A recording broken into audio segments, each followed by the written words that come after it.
Donc, notre partage s'appuie sur le texte de Jérémie 29, verset 11, où le Seigneur dit, « Oui, moi, le Seigneur, je connais les projets que je forme pour vous. Je le déclare, ce ne sont pas des projets de malheur, mais des projets de bonheur. Je veux vous donner un avenir plein d'espérance. » Je veux vous donner un avenir et plein d'espérance. Donc, l'entorse par rapport au thème que nous abordons régulièrement de ce mardi est un rappel tout indiqué pour le début d'année où nous nous sommes tous souhaités les vœux de bonne année, de réussite et au travail, il rappelle les vœux de bonne santé en particulier parce que nous savons que ce qui prévaut, c'est la santé. Donc, on peut tout avoir, mais si la santé ne suit pas, c'est un peu compliqué. Bon, seulement, en dépit de tous ces vœux exprimés par les gens de bonne volonté qui nous aiment, exprimés même à notre propre égard, mais nous savons ce que la Bible nous déclare. Nous savons que ce ne sont pas les pas de l'homme qui le dirigent, nous savons que ce n'est pas la volonté de l'être humain qui la dirige, mais ce qui nous dirige, c'est l'Éternel. Et la Bible nous rappelle une chose importante pour nous, les enfants de Dieu, c'est que les projets que Dieu a pour nous sont des projets de paix et des projets de bonheur. Dieu a pour toi, mon frère, Dieu a pour toi, ma sœur, des projets de paix et de bonheur.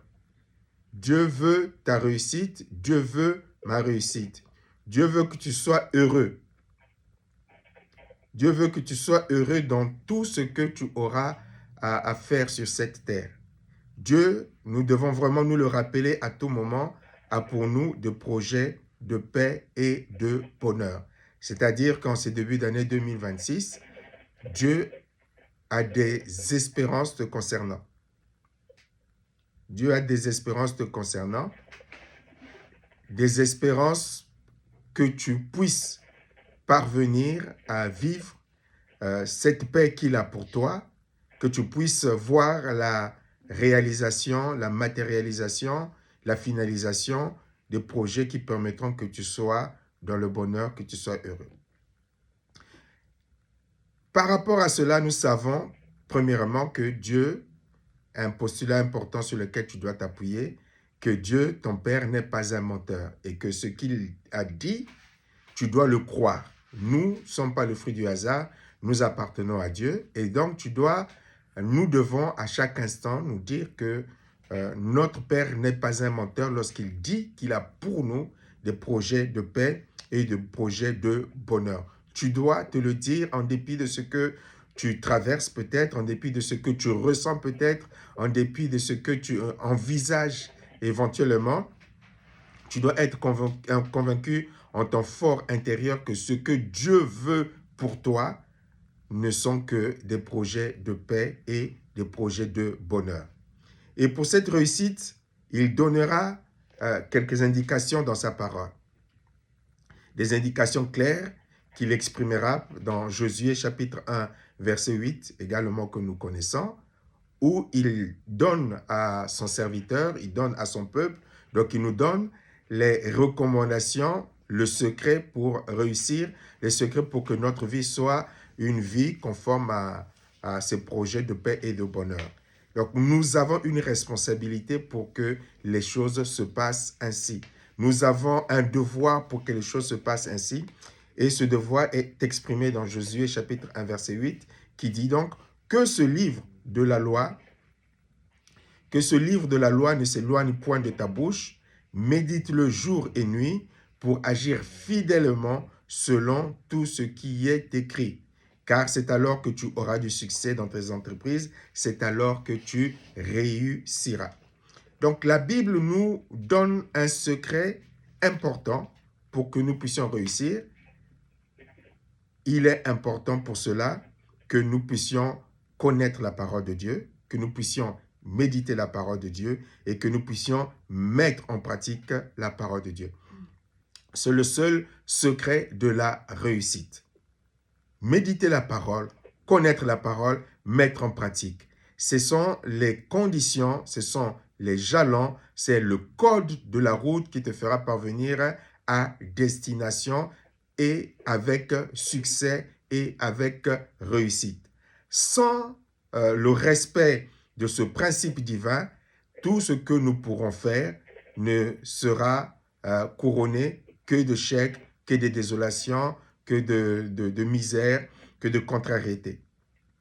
Donc, il est important d'en tenir compte. Si nous n'en tenons pas compte, si nous ne tenons pas compte de cette recommandation de Dieu, nos vies vont être couronnées de catastrophes. L'année 2026 sera regardée en début d'année 2027 avec tristesse, avec désolation et avec découragement, voilà, désolation en même temps. Donc pour toi, mon frère, pour toi, ma sœur, et pour moi-même, le pasteur, Dieu a fait une promesse, Dieu a prévu de bonnes choses pour nous, mais ces bonnes choses ne pourront réussir et ne pourront tenir que dans la mesure où nous allons laisser la parole de Dieu être au centre de nos vies, nous diriger. Nous pouvons prier, nous pouvons jeûner, nous pouvons aller à l'église, nous pouvons participer à toutes les réunions de mardi, de vendredi, nous pouvons faire tout ce que nous pouvons souhaiter comme discipline spirituelle s'il n'y a pas le respect de ce verset, de ce secret qui est la connaissance de la parole et l'obéissance, la mise en pratique de cette parole, nous ne pourrons pas arriver à destination de 1 et nous n'arriverons pas à destination avec succès de 2. L'homme, nous le verrons tout à l'heure, peut avoir différents désirs dans son cœur, même entreprendre beaucoup de choses, mais le secret de la réussite ne réside que dans ce fait évoqué dans ce passage de la parole de Dieu. Donc nous avons deux possibilités, nous dit la parole de Dieu, soit de bâtir sur ce que Dieu dit, soit de bâtir sur le sable. Sur le sable. Et c'est ce qui nous est illustré dans Matthieu chapitre 7, du verset 24 au verset 27. Il est écrit où le Seigneur Jésus-Christ dira ceci, c'est pourquoi, Matthieu 7, 24-27, c'est pourquoi quiconque entend ces paroles que je dis et les met en pratique sera semblable à un homme prudent qui a bâti sa maison sur le roc. La pluie est tombée, les torrents sont venus, les vents ont soufflé et se sont jetés contre cette maison. Elle n'est point tombée parce qu'elle était fondée sur le roc. Mais quiconque entend ces paroles que je dis et ne les met pas en pratique sera semblable à un homme insensé qui a bâti sa maison sur le sable. La pluie est tombée, les torrents sont venus, les vents ont soufflé et ont battu cette maison. Elle est tombée et sa ruine a été grande.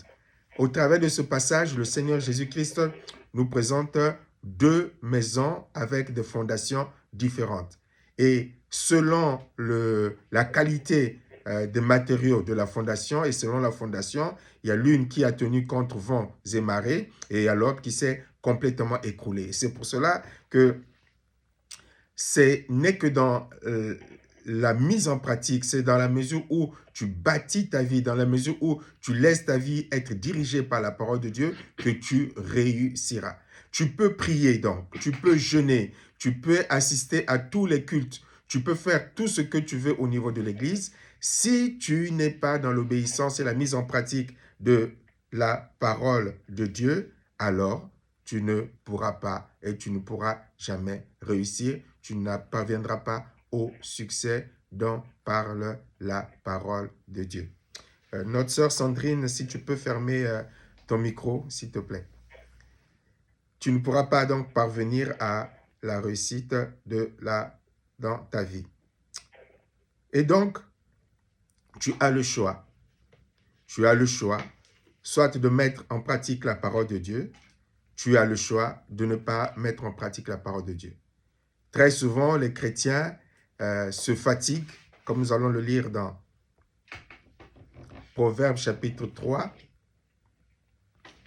Proverbes chapitre 3, à partir du verset 5,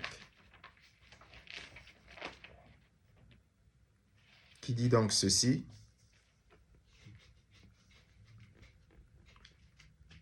Proverbe 3, verset 5, qui nous invite, qui dit « Confie-toi », on lira le 5, 6 et 7, ou même 8. Hein. Confie-toi en l'Éternel de tout ton cœur et ne t'appuie pas sur ta sagesse. Reconnais-le dans toutes tes voies et il aplanira tes sentiers. Ne sois point sage à tes propres yeux, crains l'Éternel, détourne-toi du mal, ce sera la santé pour tes muscles et un rafraîchissement pour tes os. Il y a un conseil que la Bible nous donne, un conseil qui est important pour que tu puisses réussir. Il dit donc, tu dois apprendre à te confier en l'Éternel de tout ton cœur. Confie-toi en l'Éternel de tout ton cœur et ne t'appuie pas sur ta propre sagesse. Nous avons l'être humain, selon les versions, sagesse peut être traduit par intelligence, peut être traduit par réflexion, peut être traduit également par discernement. L'être humain a le potentiel de réflexion et il a le potentiel d'engagement, c'est-à-dire de faire et de mettre en pratique ce qu'il produit dans son cœur. Et on l'a vu avec l'histoire de la tour de Babel. Et on le voit également, sans chercher des exemples bibliques, on le voit également avec nos propres vies, avec le choix que nous avons pu faire, les décisions que nous avons pu prendre et qui nous ont conduits à plusieurs reprises dans des catastrophes. Mais pour réussir, la Bible nous demande pour cette année que nous devons apprendre ou réapprendre à nous confier en l'Éternel, pas partiellement, mais de tout notre cœur. De tout notre cœur. Donc, Dieu doit être au centre. Dieu doit être à la première place. Dieu ne doit pas être secondaire. Nous avons vu la fois dernière les exemples de certains personnages bibliques qui n'ont pas mis Dieu au centre, dont les vies ont terminé en catastrophe. Tous les exemples de la Bible le montrent. L'histoire des enfants d'Israël le démontre. L'histoire des juges le démontre. Chaque fois que les enfants d'Israël ont mis Dieu à la première place, tout a été une réussite. Mais lorsque ils ont mis Dieu en seconde position pour mettre en pratique leurs propres projets, leurs propres décisions, leurs propres choix, leur propre volonté, ils se sont cassés la figure. Et chaque fois qu'ils revenaient à l'Éternel dans une repentance pour dire « nous nous reconsacrons, nous revenons vers toi », les choses se sont arrangées. Mais nous ne sommes pas obligés de passer par ce cycle désobéissance, catastrophe, repentance, restauration, désobéissance, catastrophe, repentance, restauration. Tôt ou tard, on va rester dans la désobéissance, catastrophe comme cela est arrivé avec les enfants d'Israël. C'est parce que la vie n'est pas un jeu et la vie est trop courte et le temps est trop court et surtout il y a un ennemi qui nous guette, qui nous surveille, qui ne ratera pas la première occasion ou les occasions que nous lui donnerons pour, si possible, nous éliminer définitivement pour que nous ne revenions pas vers Dieu. Et donc, en ces débuts d'année, nous devons faire des choix. Nous avons prié à la fin de l'année, faire le choix, faire le bilan et se dire, bon, j'ai vu où m'a conduit ma sagesse. J'ai vu où m'a conduit mon intelligence. J'ai vu où m'ont conduit mes choix. J'ai vu où m'ont conduit mes décisions souveraines dans mon orgueil parce que on peut être animé par cette forme d'orgueil. Quand on parle d'orgueil, c'est pas moi je suis l'orgueil. C'est lorsqu'on pense mieux réussir sans le conseil de Dieu. Lorsqu'on pense s'en sortir sans le conseil de Dieu. C'est une vanité, c'est une forme d'orgueil parce que cela finit toujours très très mal. Donc nous pouvons en faire l'économie après avoir fait le bilan de l'année passée, en rentrant dans cette nouvelle année, c'est dire bon, il faut que quelque chose change. Je ne veux pas encore à la fin de cette année refaire le même constat. Que me dit la Bible? La Bible me dit que je dois me confier en l'Éternel de tout mon cœur. Donc, il doit être au centre. Et m'avertit, ne t'appuie pas surtout sur ta propre sagesse. Ne t'appuie pas sur ta propre réflexion. Nous passons du temps à réfléchir pour faire des choix, pour prendre des décisions, pour ne pas faire des choix, pour ne pas prendre des décisions. Et nous tournons en rond, et nos vies sont aussi vides, nous ne sommes pas heureux, nous n'avons pas la paix. Mais dans nos têtes, nous pensons un peu comme L'idée me vient un peu comme l'orgueil des enfants lorsqu'ils deviennent ados, comme tous les parents l'ont expérimenté. Lorsqu'ils deviennent ados, ils pensent qu'ils vont s'en sortir, qu'ils sont les plus beaux, ils sont les plus forts, ils sont les plus intelligents, ils sont les plus sages. Allez, je quitte la maison de mon père, de ma mère. Allez, je vais démontrer, je vais y arriver. Et puis finalement, on fait l'expérience du fils prodigue et puis on finit par comprendre plus tard un peu mieux les parents et la vie de famille et l'implication qui va avec. Et donc, ne t'appuie pas sur ta propre sagesse.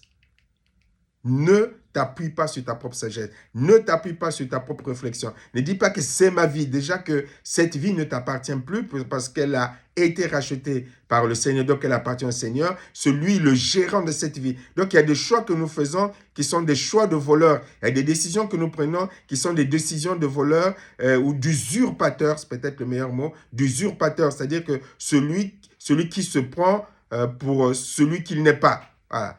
Il n'est pas à sa place, il n'a pas le titre, il n'est pas le propriétaire, mais il se fait passer pour le propriétaire. C'est ainsi que nous prenons des décisions, c'est ainsi que nous faisons des choix et nous décidons sur nos vies alors que ces vies ne nous appartiennent plus. D'où la catastrophe que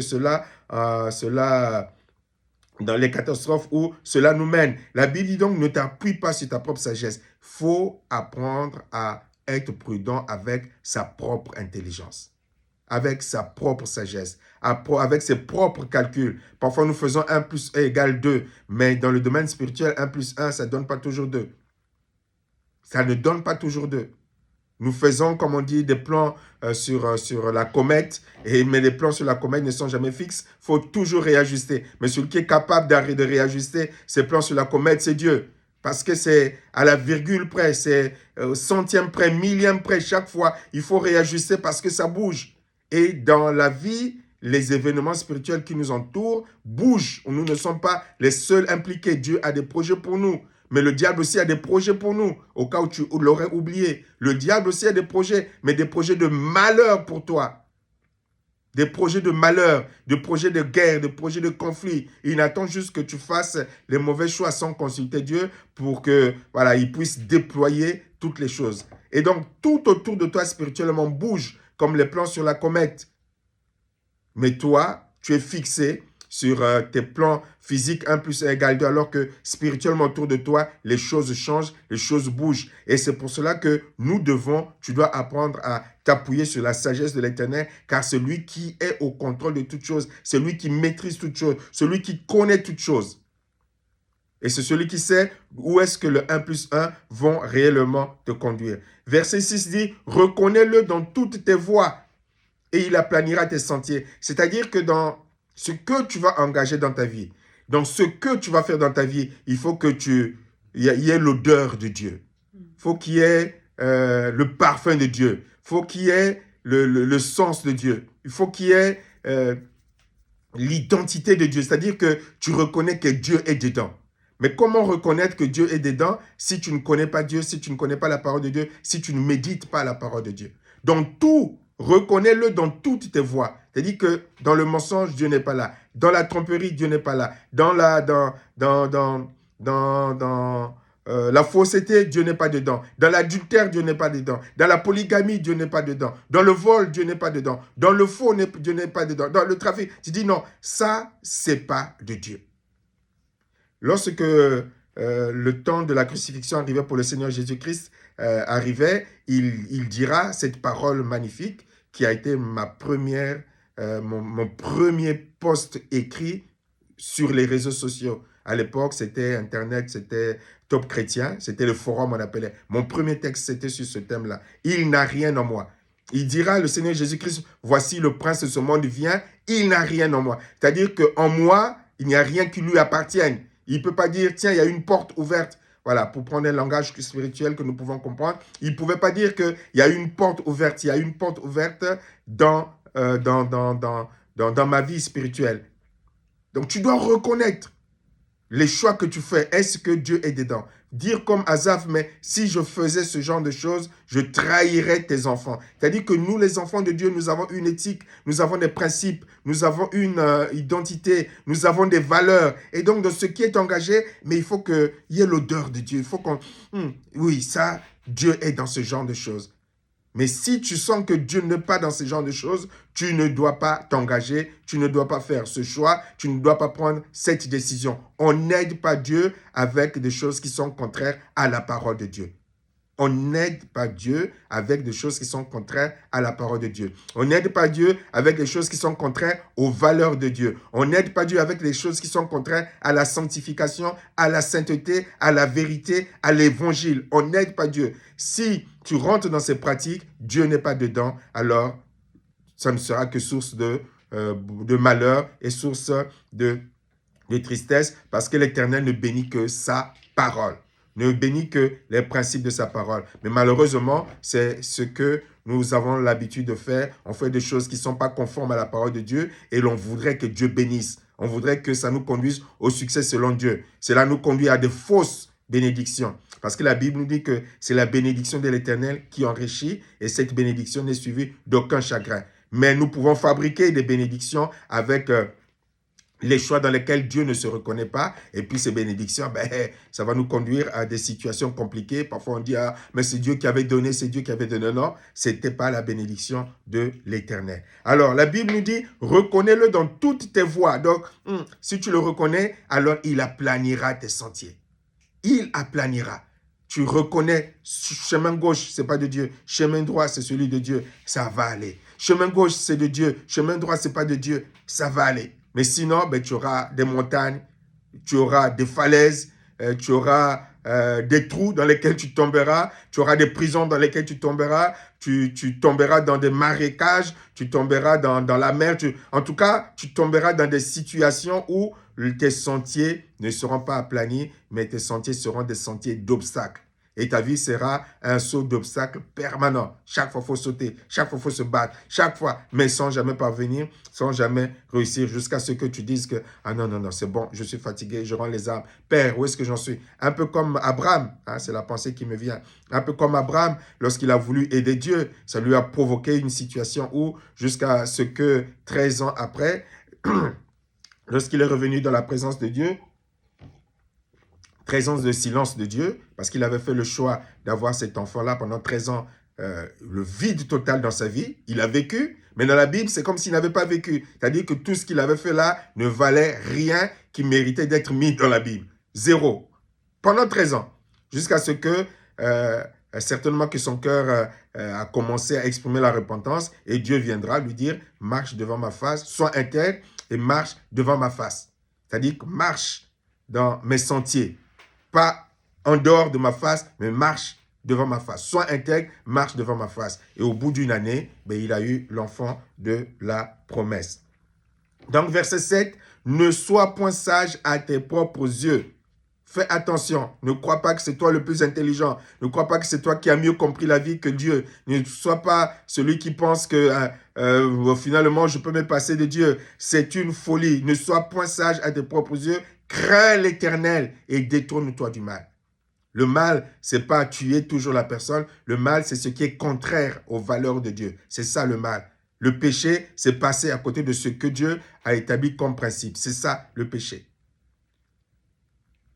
Ne sois point sage à tes propres yeux. Fais attention. L'orgueil nous pousse souvent à croire que même quand on nous donne des conseils, on ne veut pas. On nous donne des conseils, on n'entend pas. Les prédications, on les fuit même. La vérité de la parole, on les fuit même. Et ce qui va venir te déranger dans tes principes, tu le fuis même. Tu fuis, mais pendant toute cette fuite, c'est du temps que tu perds, c'est des souffrances que tu vas accumuler et tu finiras par le comprendre, on ne sait pas dans combien de temps, mais et dans quel état, Dieu seul sait. Donc, tu ne dois pas t'appuyer, tu ne dois pas être sage à tes propres yeux.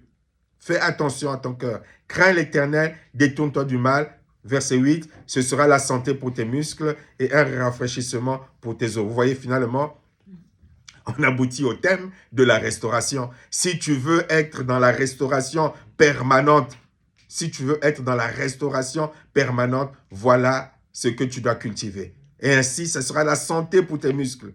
Donc, ça va te renouveler, ça va te restaurer. Bon, je ne veux pas chercher un autre mot, ça va être la restauration pour tes muscles. Ça sera la santé pour tes muscles, un rafraîchissement pour tes os. Ça veut dire que si tu pratiques le contraire, ça ne sera pas la santé pour tes muscles, ça sera la mauvaise santé, la maladie pour tes muscles. Ça ne sera pas un rafraîchissement pour tes os, mais ça va être le contraire de rafraîchissement Dessèchement. Ce sera un dessèchement, merci frère Timothée, ça va être un déchaissement pour tes os. Tu as dû être faible en permanence, malade spirituel en permanence. Vous savez, lorsque vos muscles sont malades, vous ne pouvez presque rien faire. Et lorsque les os sont desséchés, encore plus, c'est lamentation sur lamentation. Donc nous avons là le secret qui nous permettra de rester dans cette restauration permanente. Dieu doit être au centre. Et cela est rappelé également, je reviens sur... Rappelé également dans Matthieu chapitre 6, Matthieu chapitre 6, verset 33, qui dit donc, cherchez premièrement le royaume et la justice de Dieu, et toutes ces choses vous seront données par-dessus. Gagnons du temps, mes frères, mes sœurs, gagnons du temps. Faisons confiance en ce que Dieu a dit si nous voulons être heureux sur cette terre, si nous voulons connaître la paix sur cette terre. On peut être heureux, mais gagnons du temps.